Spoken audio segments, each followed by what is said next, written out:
Hello दोस्तों, स्वागत है आपको मेरे YouTube चैनल मैथ मिथिला में। दोस्तों आज का जो सेशन चलेगा वो होगा आपका टेंस का। किसका? टेंस का। अब आप कहेंगे कि सर मैथ से आप टेंस पे आ गए। दोस्तों मैं वीडियो इसलिए नहीं बना रहा हूं कि आप लोग को एक चीज की जरूरत सब चीज की होती है, इसलिए मैंने आज सोचा कि आप लोग को टेंस भी बता दूं क्योंकि टाइम एग्जाम नजदीक करीब आ गया है।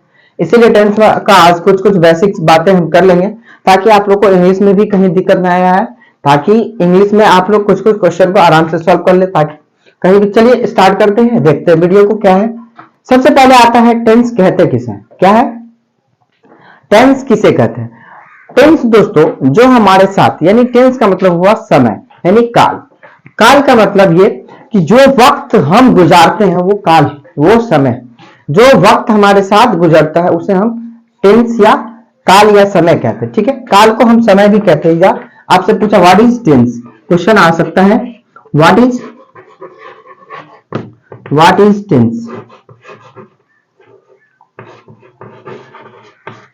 ठीक है, तो व्हाट इज टेंस जो पूछेगा तो हम क्या आंसर दे सकते? जो समय हमारे साथ व्यतीत होता है यानी गुजरता है उसे हम क्या कहते हैं? टेंस कहते हैं। ठीक है, जैसे मैं पढ़ता हूं, मेरे साथ गुजर रहा है, मैं पढ़ाई करता हूं, ये भी टाइम गुजर रहा है। तो जो वक्त हमारे साथ गुजरता है उसे हम टेंस कहते हैं। आप लिख सकते हैं इसको, जो वक्त, जो समय हमारे साथ व्यतीत होता है। क्या होता है? जो समय हमारे साथ व्यतीत होता है उसे हम समय या काल कहते हैं। अब आता है काल के मुख्यतः कितने भेद। दोस्तों काल या टेंस के मुख्यतः, काल के मुख्यतः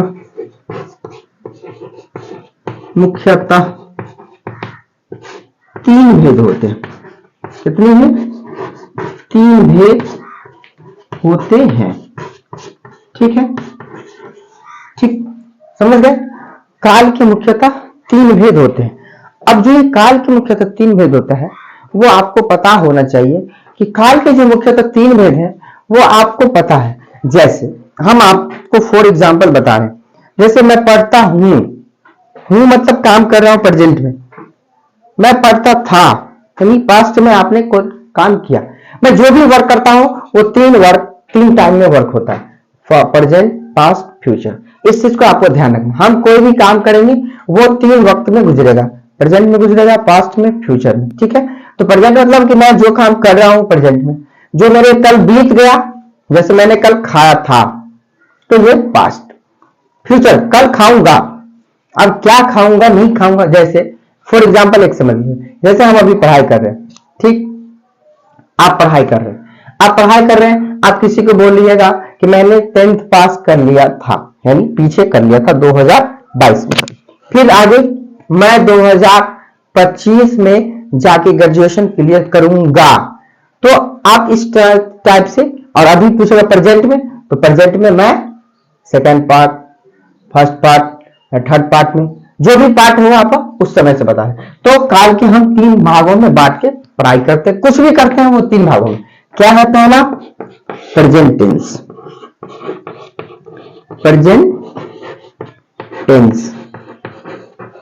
इसे हम वर्तमान काल कहते हैं। क्या? वर्तमान काल। दूसरा में है पास्ट टेंस। ठीक है, इसे हम कहते हैं भूत काल। इसे क्या कहते हैं? भूतकाल। तीसरा में है फ्यूचर टेंस, इसे हम भविष्य काल कहते हैं।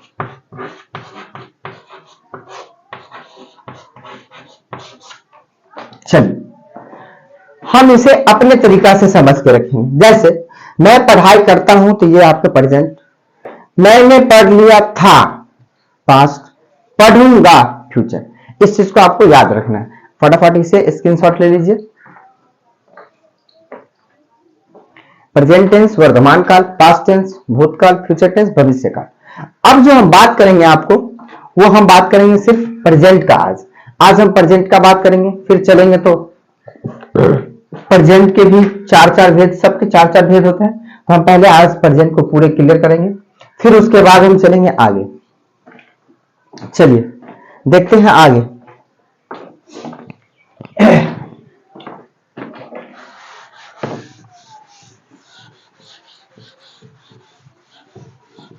अब आता है प्रेजेंट टेंस। क्या है? Present tense.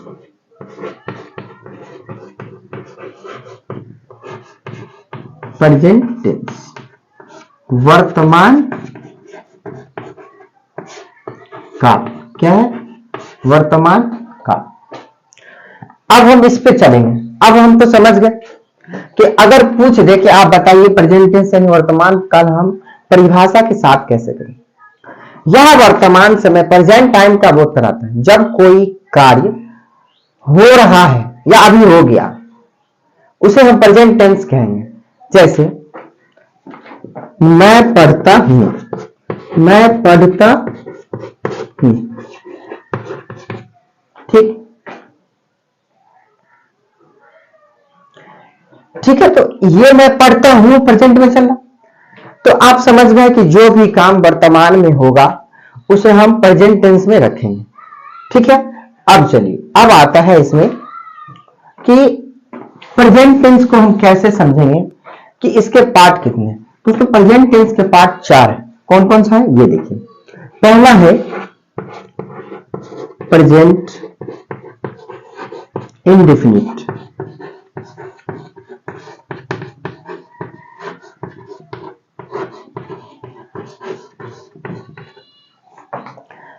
अब ये जो प्रेजेंट इंडेफिनिट है, सबसे पहले हम इसके बारे में जानेंगे, उसके बाद चलेंगे इसके आगे वाले स्टेप पे। तो अभी उसको नहीं बताना है, पहले इसको अच्छे से कॉम्बिनेशन करके इसे अच्छे से समझ के अच्छे से तरीका से बना लेंगे, तब हम आगे चलेंगे। ठीक है दोस्तों, इसको हम कैसे समझेंगे कि ये प्रेजेंट इंडेफिनिट टेंस में कौन ऐसा वाक्य होगा ऐसा जिसे हम समझेंगे कि प्रेजेंट इंडेफिनिट टेंस में। सबसे पहले तो हम इसमें आएंगे कि पहचानने का चिन्ह। हम कैसे वाक्य को पकड़ेंगे कि ये वाक्य प्रेजेंट इंडेफिनिट है, ये वाक्य प्रेजेंट इम्परफेक्ट है या प्रेजेंट कॉन्टिन्यूअस टेंस है, ये वाक्य कैसे प्रेजेंट परफेक्ट टेंस है या ये वाक्य कैसे प्रेजेंट परफेक्ट कॉन्टिन्यूअस टेंस। दोस्तों सबका एक एक पहचान दिए हुआ ताकि आपको कहीं भी दिक्कत नहीं आए। चलिए हम इसकी पहचान को देखते हैं। क्या है पहचान किसका? प्रेजेंट इंडेफिनिट का। जिस क्रिया के अंत में, जिस क्रिया के अंत में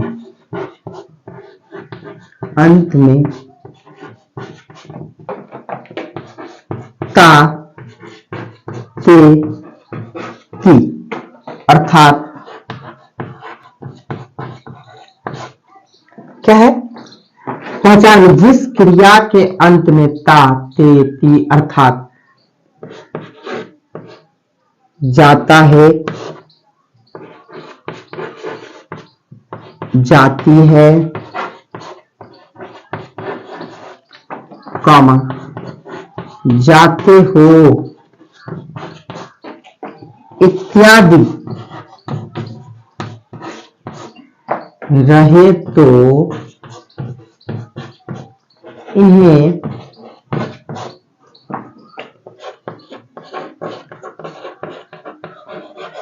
प्रेजेंट इंडेफिनिट टेंस में समझा जाता है।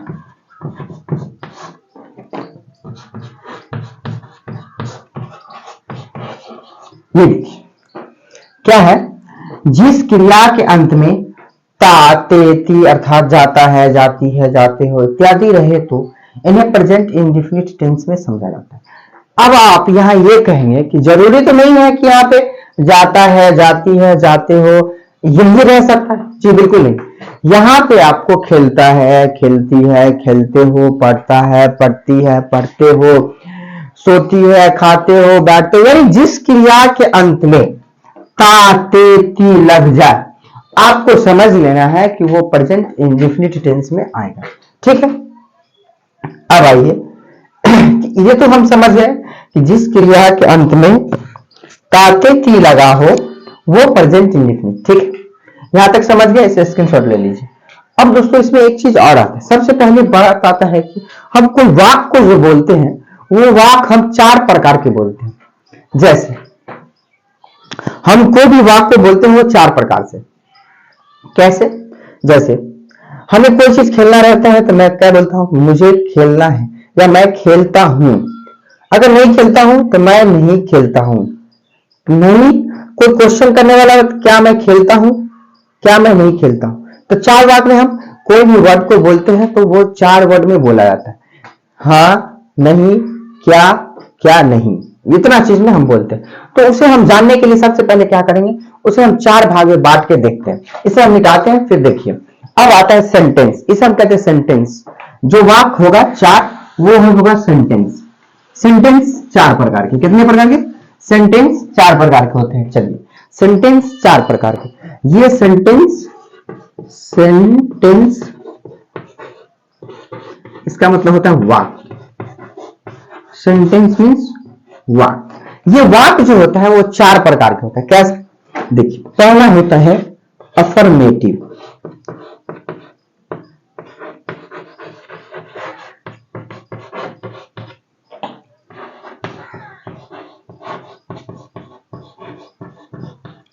अफर्मेटिव सेंटेंस, सकारात्मक वाक्य कहते हैं इसे। क्या कहते हैं, सकारात्मक वाक्य। इसे हम कहते हैं सकारात्मक वाक्य। AFFIRMATIV, affirmative sentence. इससे सकारात्मक हम वाक्य। दोस्तों अब आप ये भी कहेंगे कि सकारात्मक क्या होता है। दोस्तों जिस वाक्य को हम सीधी वाक्य में बोलते हैं, जैसे मैं खेलता हूं, सीधा मैं खेलता हूं, मैं पढ़ता हूं, मैं सोता हूं, ये होता है सकारात्मक। कि आप जो कर रहे हैं वही बोल रहे हैं, ये होता है सकारात्मक।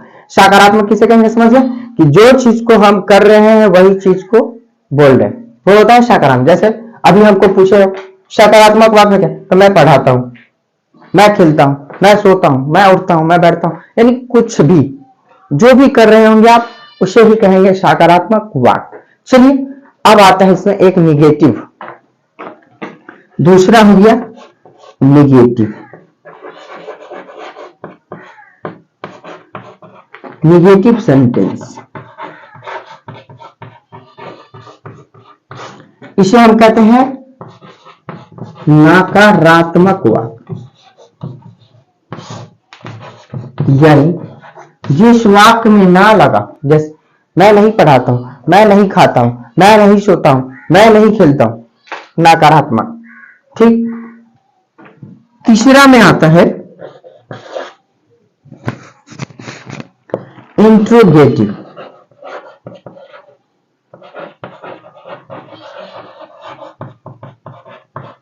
इंट्रोगेटिव सेंटेंस समझ लीजिएगा। सेंटेंस इसे हम कहते हैं प्रश्नवाचक वाक्य। प्रश्नवाचक वाक्य। इंट्रोगेटिव INTE, दोस्तों ये ई है, इसे आप ई समझें। INTERROGATIV, interrogative.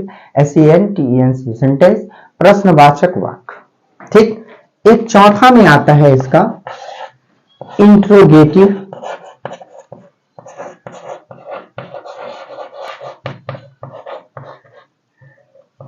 Comma negative.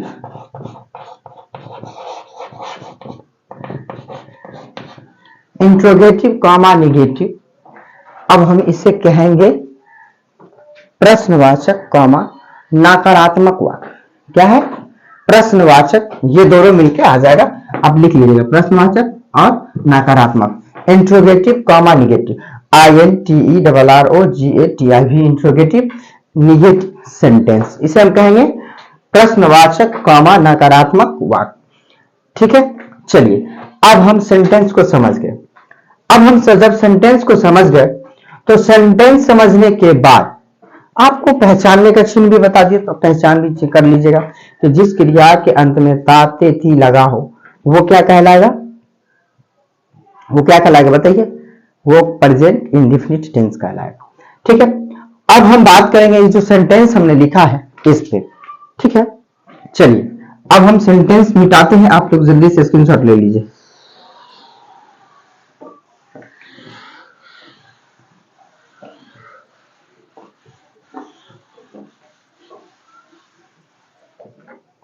चलिए अब आगे देखिए, अब यहां तक तो हो गया इंडेफिनिट अफर्मेटिव सेंटेंस। सेंटेंस में हम समझ गए कि सेंटेंस 4 है।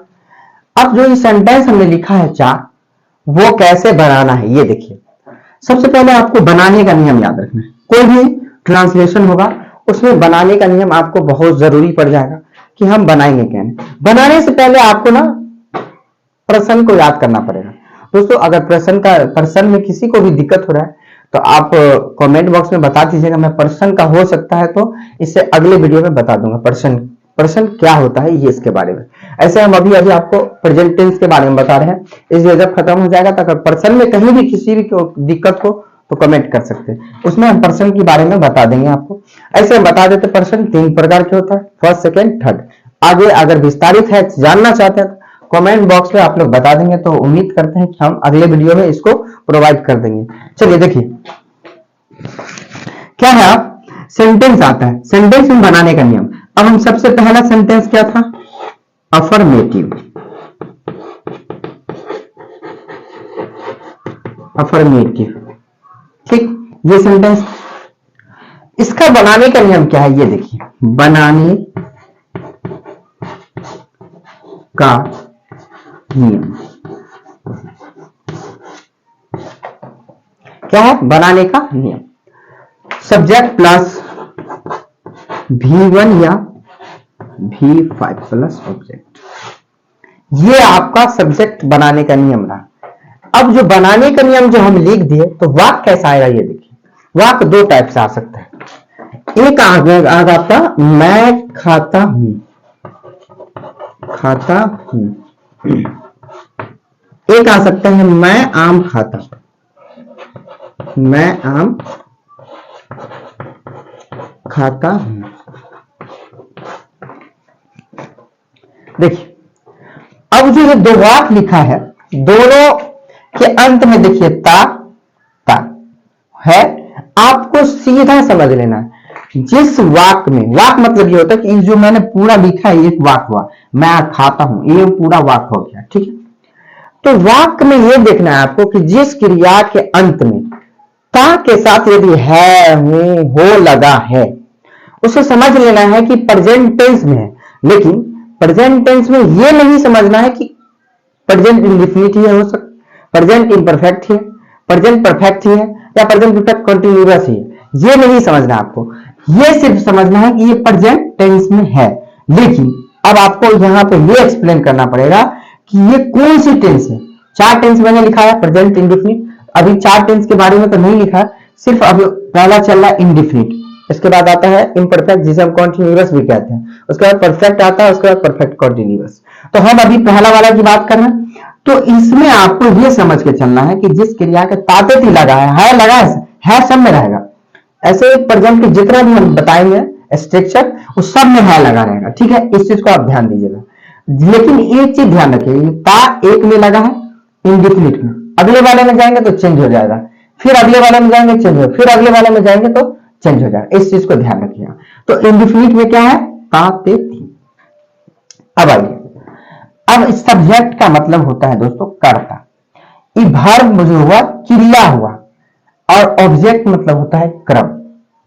क्रम तो जानते करते हैं, जिस पर क्रिया का फल पड़े उसे हम कर्म कहते हैं।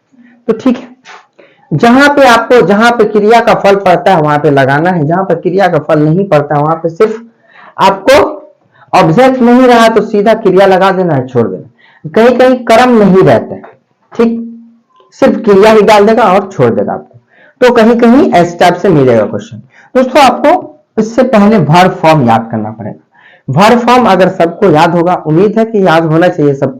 ये छोटी छोटी क्वेश्चन सब आपको, छोटी छोटी पॉइंट है आपको याद होना चाहिए। जैसे रीड का वर्ब फॉर्म आता है read, read, reading, eat, ate, eaten, eating, eats, cut, cut, cut करनी, arise, rose, arisen, arising, arise. अगर ये सब याद है, अगर नहीं याद है तो आप लोग कमेंट में बता सकते हैं, तो उम्मीद करेंगे कि इस पे हम बता देंगे आप लोग अच्छे से, वो समझ में आ जाएगा। चलिए हम इसमें देखते हैं।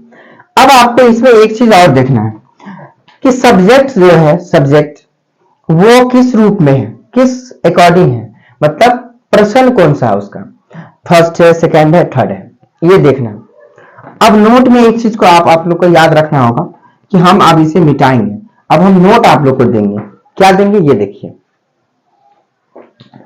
इसे मिटा रहे हैं। हम समझ रहे हैं कि हम आप अभी अफर्मेटिव सेंटेंस के बारे में बता रहे हैं आपको, इसे मिटा रहे हैं। चलिए सबसे पहले नोट जान लीजिए, नोट दो होता है, नोट जान लीजिए। नोट पहला हम बता रहे हैं आपको, नोट क्या है? जब वाक्य में कर्ता फर्स्ट पर्सन या सेकंड पर्सन में हो,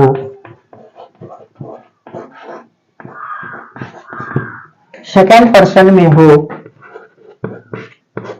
तो हमेशा V1 का प्रयोग करेंगे।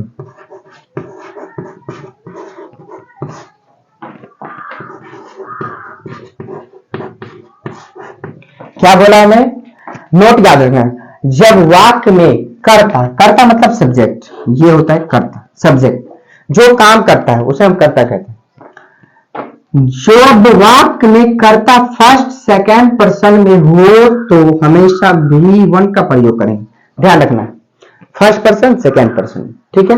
अब आइए नोट 2 में,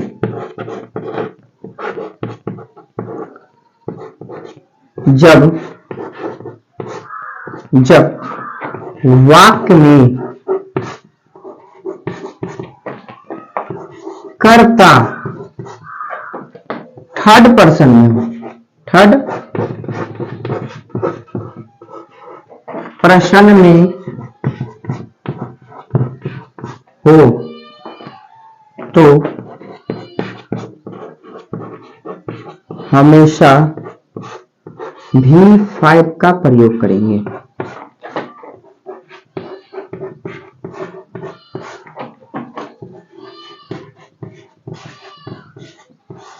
देखिए अब आप इसे नोट कर लीजिए, इसके बाद हम बताएंगे आपको आगे।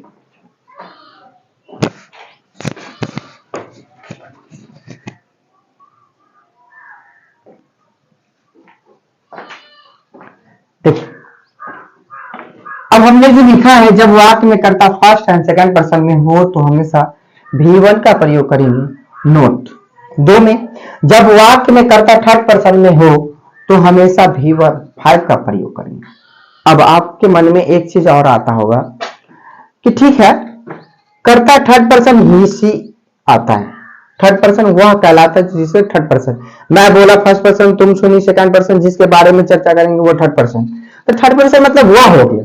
लेकिन अब आपके मन में यह आता होगा कि सपोज कीजिए कि यहां पे कोई नाम आ गया, राम, श्याम, सीता, गीता, मीना, जो भी नाम आ गया उसमें क्या लगाएंगे?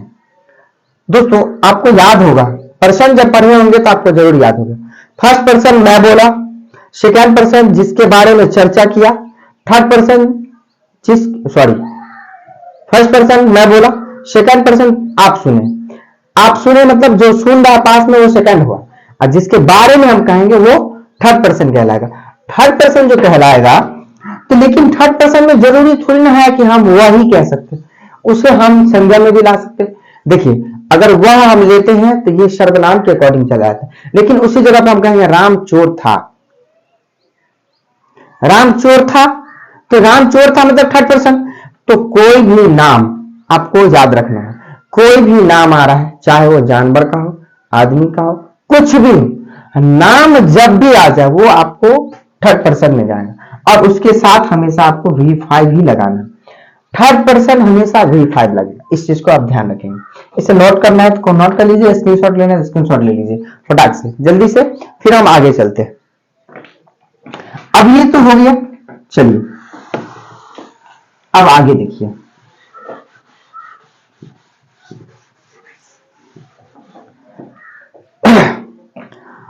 अब जो मैंने आपको बता दिया, अब मेरा वाक्य है, मैं खाता हूं, ये ना ये क्वेश्चन, मैं खाता। चलिए अब देखिए, इसमें आपको देखिए कि कहीं नजर आता है कि कहीं क्रम है इसमें, कहीं भी कोई कर्म, कर्म किसे कहते हैं? जिस पर क्रिया का फल पड़े उसे हम कहते हैं कर्म। क्या कहते हैं? जिस पर क्रिया का फल पड़े उसे हम कहते हैं कर्म। तो इसमें कहीं देखिए कर्म नजर आ रहा है आपको? जी बिल्कुल नहीं, कर्म कहीं नजर नहीं आ रहा। क्या क्या है वो देखिए, आपको बनाने के नियम से देखना है। सब्जेक्ट V1 या V5 प्लस ऑब्जेक्ट, इतने चीज को ही लगाना है आपको। तो आप इतनी चीज को लगाएंगे तो सब्जेक्ट का मतलब होता है कर्ता। तो कर्ता मतलब मैं हो गया, मैं कर रहा हूं। इस जगह पे तुम रहता तो तुम ही होता करता, वह रहता तो वही होता करता, क्योंकि कर रहा है तो वही ना, इसीलिए मैं है। तो मैं का इंग्लिश होता है दोस्तों आई। अब आपको ये देखना है कि आई कौन पर्सन है। आई मतलब मैं। तो अभी हमने बोला कि मैं बोला फर्स्ट पर्सन, आप सुने सेकंड पर्सन, जिसके बारे में कहा वो थर्ड पर्सन। तो मैं बोला तो फर्स्ट पर्सन, और मैंने अभी नोट में लिखाया है कि जब भी कोई वाक्य में कर्ता फर्स्ट या सेकंड पर्सन में हो तो उसमें हमेशा V1 का प्रयोग। किसका? V1। तो यहां देखिए ये V5 या V1, इन दोनों में से किसी एक को लेना है आपको। किसके अकॉर्डिंग? सब्जेक्ट के अकॉर्डिंग। किसके अकॉर्डिंग? तो सब्जेक्ट के अकॉर्डिंग आपको रखना है। तो सब्जेक्ट के अकॉर्डिंग V1 लगेगा क्योंकि पर्सन फर्स्ट है। तो ईट मतलब खाना, तो आई ईट। अब आप कहेंगे कि हूं कहां लिया? क्या बताया बनाने के नियम क्या कह रहा है? आपको लेना है, सब्जेक्ट लेना है, V1 या V5 लेना है और ऑब्जेक्ट लेना है, ना कि कोई हेल्पिंग वर्ब। ये जो हूं है, हो है, ये सब जो भी आप देख रहे हैं, था है, थी है, ये सब क्या है? हेल्पिंग वर्ब, सहायक क्रिया है, इसे हम कहते हैं सहायक क्रिया। लेकिन आपको टेंस में सहायक क्रिया बनाने के नियम नहीं कह रहा है। नियम ये कह रहा है कि सब्जेक्ट प्लस V1 या V5 प्लस ऑब्जेक्ट, बस इतना ही लगाना है। तो आपको इसके अकॉर्डिंग ये लगाना है। तो चलिए क्या बन गया? मैं खाता हूं का आई ईट। अब है मैं आम खाता हूं। अब इसमें देखिए अंतर क्या है, ये देखिए। अब आइए, अब हम इस नियम को उठा के इधर रखते हैं। अब हम आपको वाक्य बताते हैं। देखिए अब आते हैं अगला वाक्य, मैं आम खाता हूं।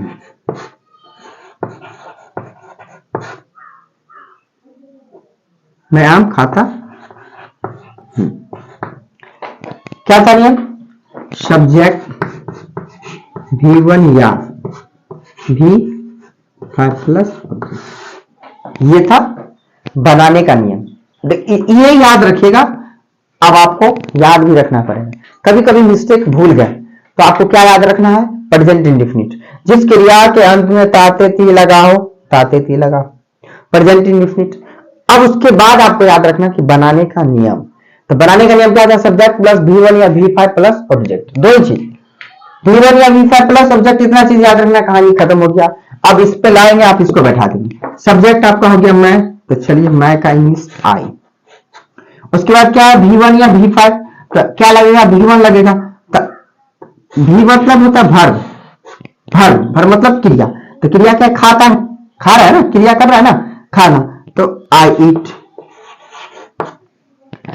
अब जो ये ऑब्जेक्ट है तो कर्म हुआ ना, ये कर्म हुआ ये, ठीक। ये हो गया सब्जेक्ट वर्ब ऑब्जेक्ट, ठीक। अब ये हूं तो आपको बता दिए हूं क्या होता है। हूं होता है हेल्पिंग वर्ब, ये सिंपल टेंस में लगता है, टेंस में इसकी प्रयोग नहीं होती है, ठीक है। तो V1 या V5 का ही। तो आई ईट ए मैंगो, ए मैंगो। अब आप कहेंगे कि यहां एक ही लग गया। अब आपकी सोच में तो ये भी आता होगा कि यहां एक क्यों लगा दिया। दोस्तों मैं आम खाता हूं। अब ये तो नहीं है कि आपने एक टोकरी में आम पूरा रखा हुआ एक ही बार में उठा के पूरा आम खा लिया, ऐसा तो नहीं। आप कोई भी आम खाएंगे, वो आम खाएंगे तो एक ही आम खाएंगे, या चाहे कितना भी आम क्यों ना दे दे, आपको खाना पड़ेगा। वो आम एक एक करके ही खाना होगा, चाहे वो आपको आम जितना खाना है खाइए, उससे कोई फर्क नहीं पड़ेगा, लेकिन आम एक ही खाना होगा। तो इस टाइप से आप वाक्य समझ गए। अब इसी का हम चलते हैं कुछ दूसरे पॉइंट पे। ये तो पर्सन मैं का हो गया। चलिए अब आते हैं सेकेंड पर्सन तुम खेलते हो। उसके बाद तुम टेनिस खेलते हो।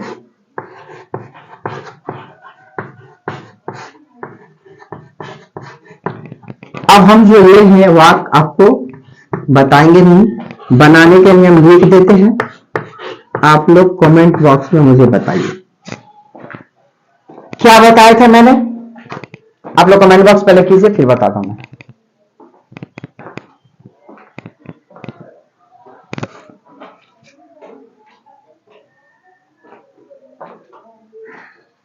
चलिए उम्मीद है आप लोग बताए भी होंगे अच्छे से और देखे भी होंगे। चलिए देखिए क्या है, यहां है तुम खेलते हो। यहां देखिए दोस्तों कहीं भी ऑब्जेक्ट की चर्चा नहीं हो, क्योंकि कर्म हम कुछ नहीं कर रहे, सिर्फ क्रिया कर रहे हैं, खेल रहे हैं। ठीक है, तो हम इसे बनाने का क्या नियम है, हम अभी नोट में लिखा है, जब वाक्य में कर्ता फर्स्ट या सेकंड पर्सन में हो तो उसमें हमेशा V1 का प्रयोग करेंगे। जैसे तुम, तो यू हो गया। और यहां देखिए V1 या V5, तो क्या लगेगा, सेकंड पर्सन है तो V1, प्ले है तो यू प्ले, सीधा यू प्ले।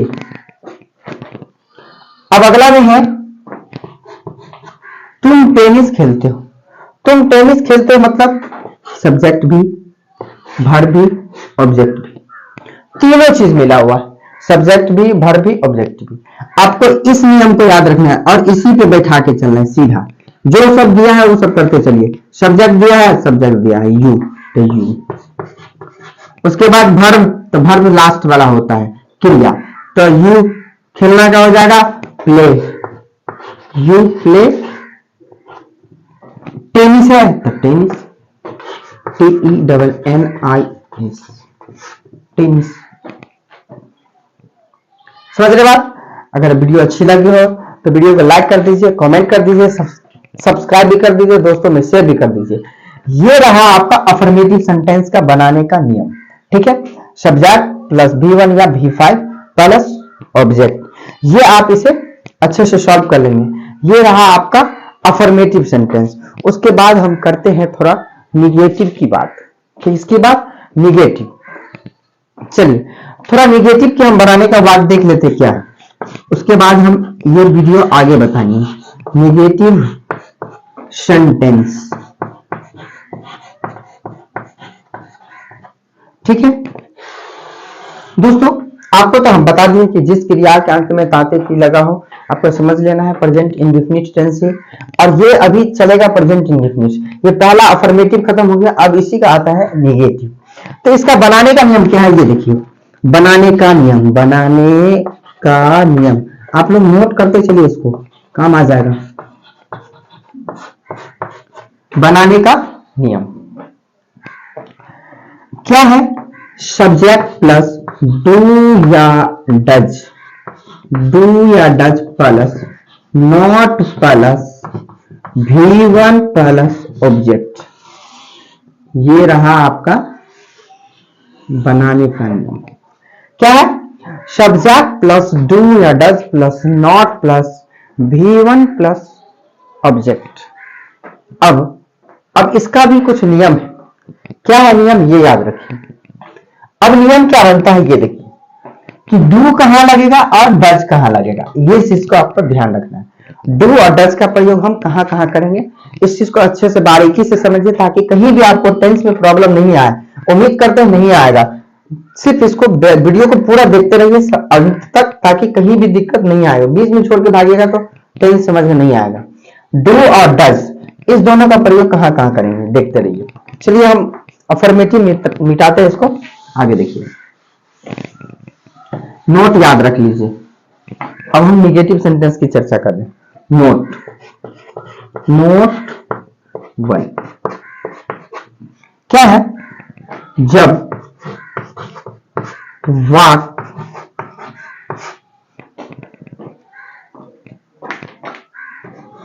में कर्ता फर्स्ट या सेकंड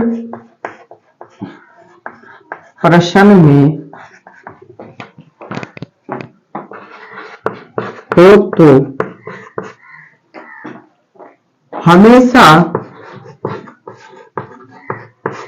डू का प्रयोग करेंगे। किसका? डू का प्रयोग करेंगे। ठीक है, फिर नोट डू।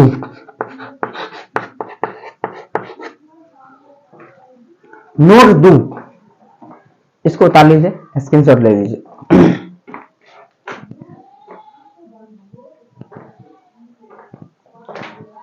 चलिए, जब वाक्य में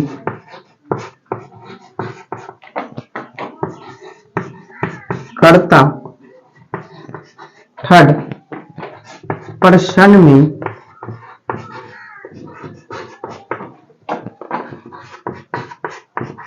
हो तो हमेशा